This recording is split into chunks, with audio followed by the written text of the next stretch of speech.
Estoy haciendo el curso de técnico de vela. Porque me gusta el deporte y vi un curso interesante, la verdad, y dije, pues, para adelante. Puedes aprender a navegar, siempre me ha llamado la atención el tema del surf, vela, etcétera, y la verdad es que me está gustando mucho y estoy aprendiendo mucho. Para trabajar en verano y aprender otro mundillo, por así decirlo. Pues para tener un futuro como instructor, para enseñarle a otras personas a navegar y aprender a ir en vela, y que el mar es muy divertido, la verdad. Sí, porque nunca he trabajado y creo que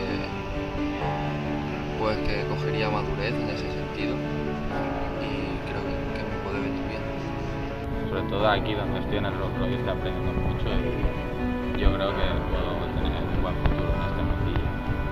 Le diría que se apuntara sin dudarlo, que estas experiencias que te regala el curso, por así decirlo, no las va a tener en su vida si no se apunta y que aprendería mil cosas.